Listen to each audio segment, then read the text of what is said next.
మనం ఇలా కలిసుంటే ఏ దురదృష్టం మన వంక చూసే ధైర్యం చేయలేదు. ఆ నమ్మకం నాకు ఇప్పుడే కలుగుతోంది. సరే వెళ్దాం పద. జాగ్రత్త, మెల్లిగా చూసుకున్నాడు. జాగ్రత్త. స్వర్ణ ఆగాగు. సీతాలు, సీతాలు, అమ్మా అమ్మా, త్వరగా రండి.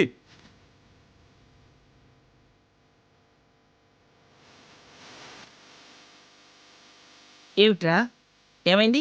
ఏం కావడం కాదు, స్వర్ణం తీసుకుని హ్యాపీగా ఇంటికి వస్తే మీరేం చేయాలో చేయకుండా ఏమైంది అని నన్ను అడుగుతారే?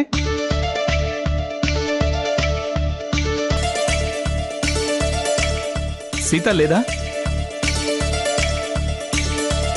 వచ్చి స్వర్ణకు దిష్టి తీయమనండి. చూసారా, అది అది నా మనవడండి.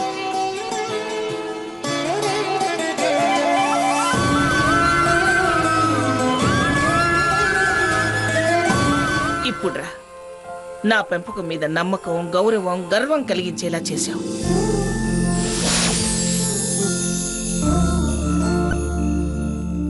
సీత లేదు గాని లక్ష్మి, స్వర్ణకి దిష్టిది. అలాగే అత్తయ్య.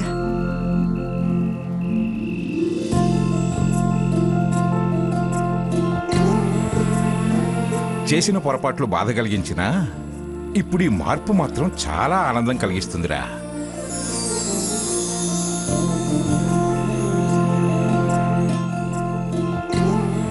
నువ్వు అలా తప్పుగా ప్రవర్తించి ఉండకపోతే ఇప్పుడు ఇంత సంతోషం, తృప్తి అనుభవించగలిగే వాళ్ళం కాదేమో.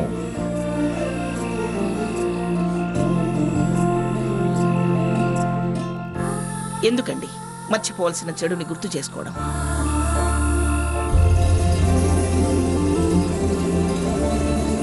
హారతేది? రెండూ ఒకేసారి ఎలా తెస్తుందే? ముందు దిష్టి తీని. దిష్టి తీశాక మళ్ళీ హారతి కోసం నిలబడాలా? స్వర్ణ కండిషన్ తెలుసుగా.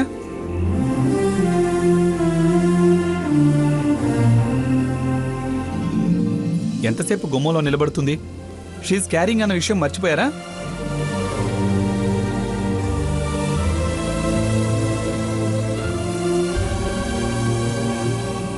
నేను వెళ్ళి తీసుకొస్తాను.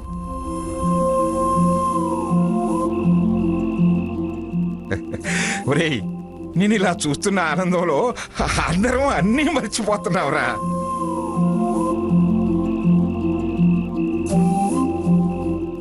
లక్ష్మి, వాళ్ళకి దిష్టి తీవే త్వరగా. ఎంత నరదిష్టి తగిలిందో.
స్వర్ణ, ఈ క్షణం నుంచి కొత్త జీవితం అనుభవించబోతున్నాం.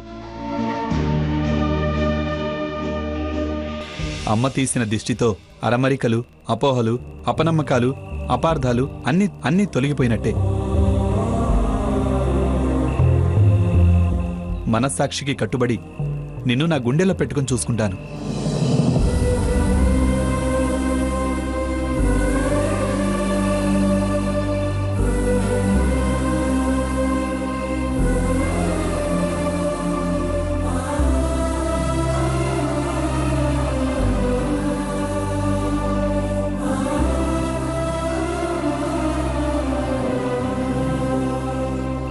తాతయ్య ఇలారా, వచ్చి గ్రాని పక్కన నిలబడు.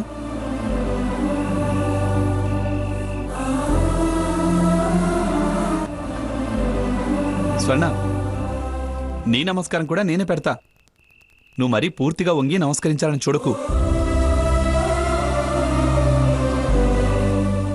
నీ కడుపులో ఉన్న పసి ప్రాణం ఇబ్బంది పడుతుంది.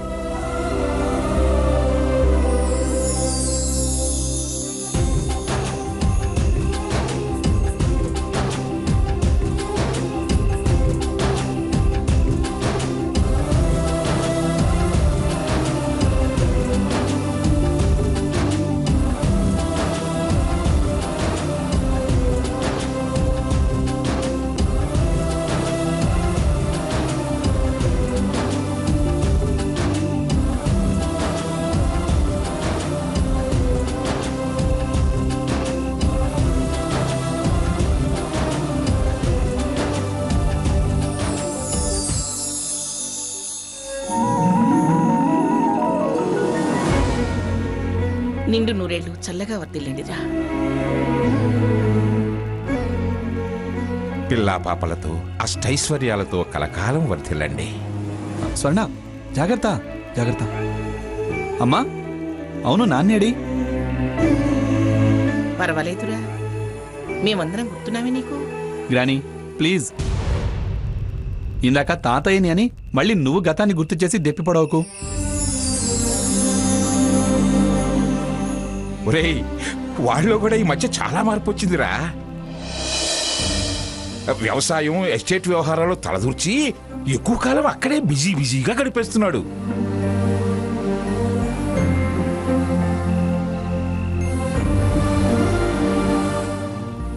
బిజీగా గడిపేస్తున్నాడో లేకపోతే అక్కడ ఏమైనా ప్యాకెట్ బ్యాచ్ తయారు చేసుకుని ఆ ఆటల్లో మునిగి తేలుతున్నాడో.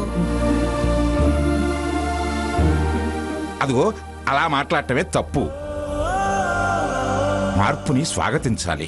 కరెక్ట్ తాతయ్య, యు ఆర్ 100% కరెక్ట్. బాగుందిరా తాత మన వాళ్ళ సమర్థింపులు. ముందు వాడిని వాళ్ళ అమ్మ కాళ్ళకి దండం పెట్టుకొని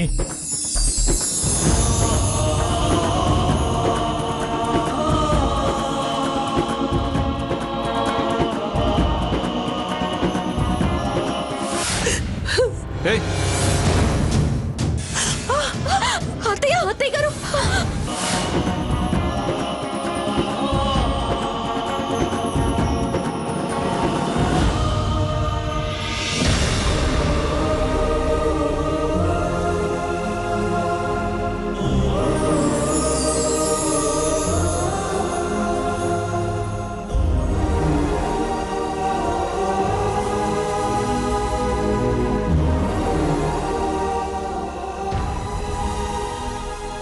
సాకేత్, ఏంట్రా శుభవాన్ని దండం పెడుతూ ఈ కన్నీళ్ళేంట్రా? అక్కడ నీతో ప్రవర్తించిన పద్ధతి టక్కున గుర్తొచ్చిందమ్మా. దీవెనలు అందుకోవాల్సిన వాణ్ణి ఎంత దుర్మార్గంగా ప్రవర్తించాను. సాకేత్, మళ్ళీ గుర్తు చేసుకోవద్దు. అదంతా ఓ పేడుకల.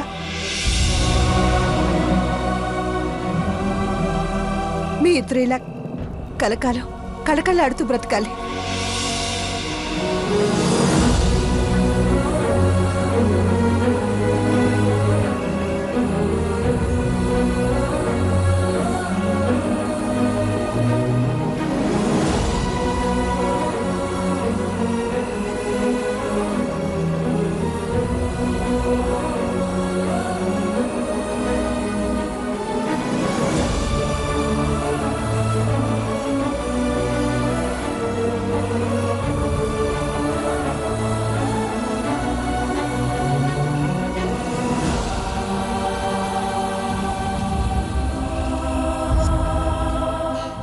ఊరుకో అమ్మా, నేనెప్పుడు హ్యాపీగా ఉంటానమ్మా.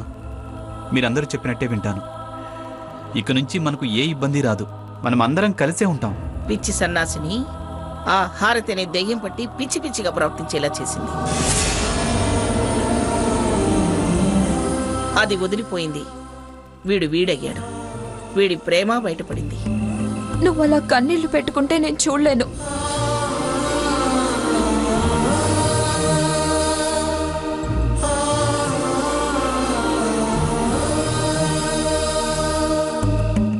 సారీ నీ విషయమే మర్చిపోయాను. నేను కాదు, ఇంకా జన్మలో నువ్వు కన్నీళ్లు పెట్టుకునే పరిస్థితి రానివ్వను.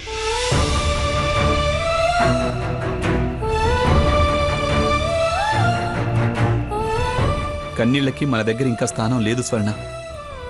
అన్ని సంతోషాలే, ఆనంద బాష్పాలే.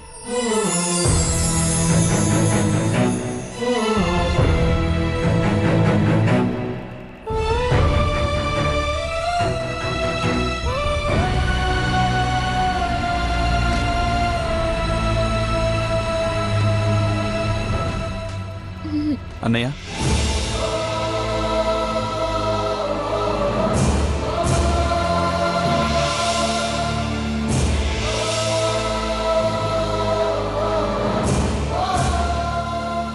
వదిన గారు,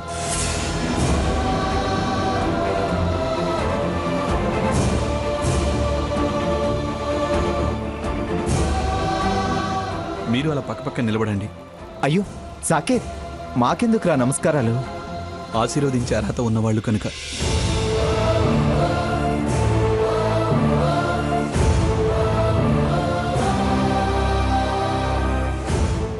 నాకన్నా పెద్దవాడివి కనుక. వదిన గారు, తప్పులు చేసిన ఆ సాకేత్ మారి మనిషి అయ్యి సాకేత్ రాముడు అనిపించుకోవాలి అనుకుంటున్నాను.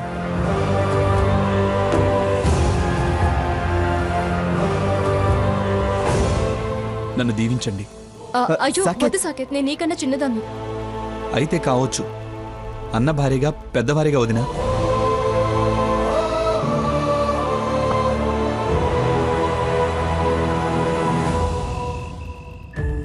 ఈ నమస్కారంతోనైనా నా పాపం నాకు దూరం కానివ్వండి. సాకేత్ లేరా?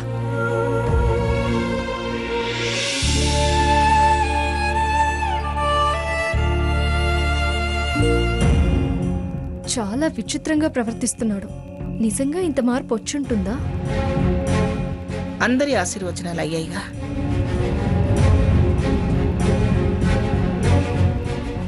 స్వర్ణం లోపలికి తీసుకెళ్ళు, కాస్త రెస్ట్ తీసుకోండి. మామూలు రెస్ట్ కాదు గ్రాని, టోటల్ బెడ్ రెస్టే.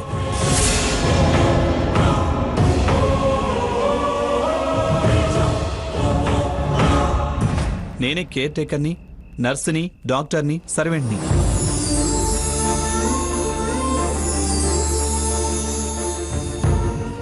బావా, ఏంటి ఆ మాటలో? మాటలు కాదు స్వర్ణ, నేను ప్రూవ్ చేసుకుంటాను. భర్త ప్రేమంటే ఎలా ఉంటుందో నిరూపిస్తాను.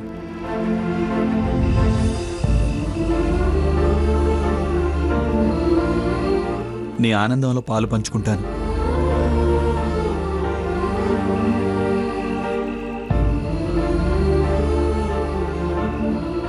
పద స్వర్ణ, పద. అలాగే. మెల్లగా మెల్లగా మెల్లిగా మెల్లిగా.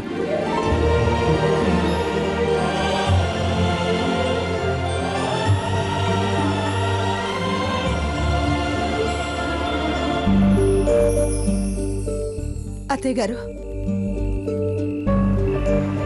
ఇప్పుడు నాకు చాలా సంతోషంగా ఉంది. దీనంతటికి కారణం మీ నిర్ణయమే, వాడి మార్పు. ఈ ఆనందం మీరు పెట్టిన భిక్షలా అనిపిస్తుంది అత్తయ్య. చిచి, భిక్ష అంటే భిక్ష, పిచ్చి మాట. అంతా ఆ దేవుడి దయ. పదండి వెళదాం.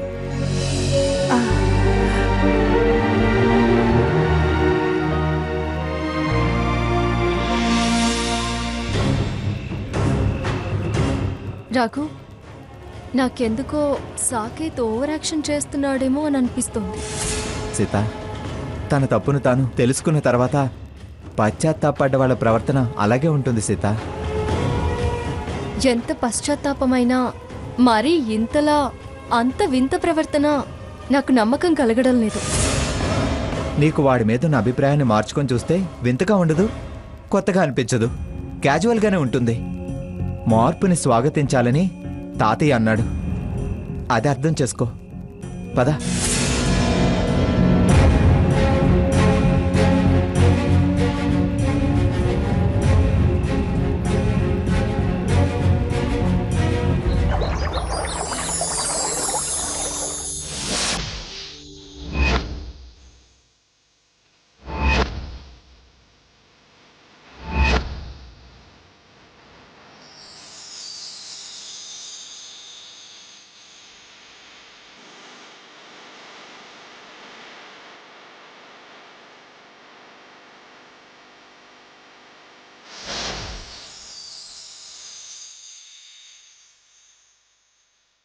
ఏంటిది అగరవత్తుల వాసన వస్తుంది? అత్తయ్య గారు పూజ చేస్తున్నట్టున్నారు. సీత, అత్తయ్య గారు కాదు, సాకేత్, నా తమ్ముడు పూజ చేస్తున్నాడు చూడు.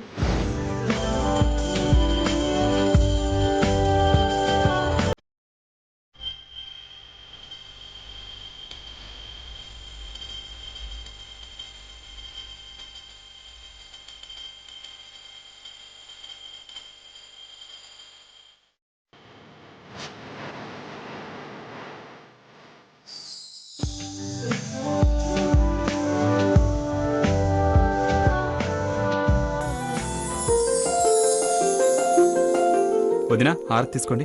అన్నయ్య హారతి తీసుకో.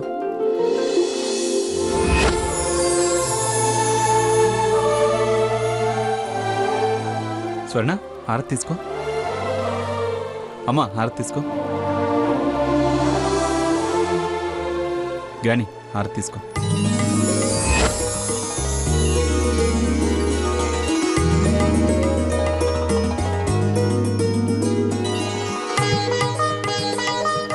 తాతయ్య హారతి తీసుకోండి. ఏమిట్రా సాకేత్, ఎన్నడూ లేంది నువ్వు ఇంత శ్రద్ధగా పూజ చేస్తున్నావు? ముందు హారతి తీసుకో గ్రాని. పూజ కాదు గ్రాని, చేసిన పాపాలకి ప్రాయశ్చిత్తం చేసుకుంటున్నా.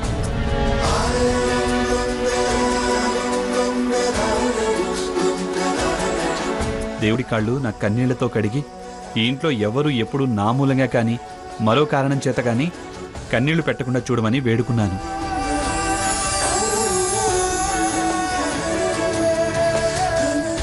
ఇవాళ నీ ఆలయానికి వచ్చి 108 ప్రదక్షిణాలు చేస్తా స్వామి, మళ్ళీ తప్పుదోవలో నడవకుండా చూడమని ప్రార్థించాను.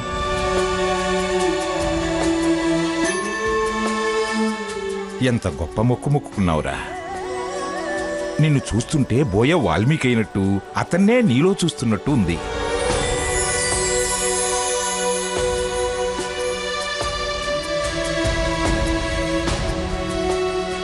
గ్రాని, ఓ 5 మినిట్స్లో మీరందరూ తయారయ్యారండి, గుడికి వెళ్దాం. మేమందరం రెడీగానే ఉన్నావురా.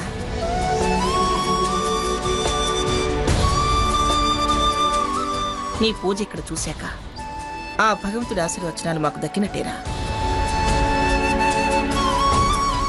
నేను రానులేరా, మీరు వెళ్ళండి. తాతయ్య రేయ్, ఆ మెట్లు ఎక్కటం నా వల్ల కాదురా. నువ్వు స్వర్ణ, సీతా, రఘురాం వెళ్ళరండి. అమ్మా నువ్వైనారా? రాను అని అనిపించకురా, మీరు వెళ్ళరండి. అత్తయ్య గారికి మావయ్య గారికి టిఫిన్ పెట్టి వంట చేస్తాను. మీరు గుడి నుంచి వచ్చి ఆఫీస్కి వెళ్ళొచ్చు, వెళ్ళండి. సరే సరే, అందరూ రండి, ముందు టిఫిన్ చేద్దాం. లేదు తాతయ్య, ఏం తినకుండానే వెళ్ళి మొక్కు తీర్చుకోవాలి.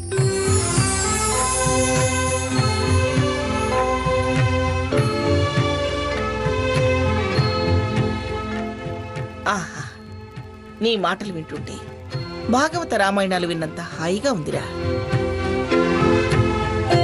వెళ్ళండి వెళ్ళండి, త్వరగా గుడికి వెళ్ళండి. అమ్మా నేను రెడీ అయి వస్తాను. వెళ్ళండి. అన్నయ్య మీరు వెళ్ళి రెడీ అవ్వండి. అలాగే సాకేత్.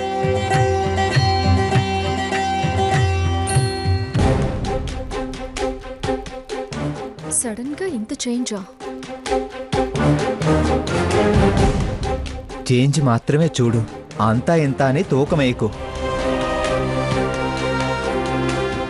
నీకేమీ ఎక్స్ట్రాగా అనిపించడం లేదా? దానికి ఆన్సర్ రాత్రే చెప్పా. మళ్ళీ డౌట్స్ డిస్కషన్స్ వద్దు, పద.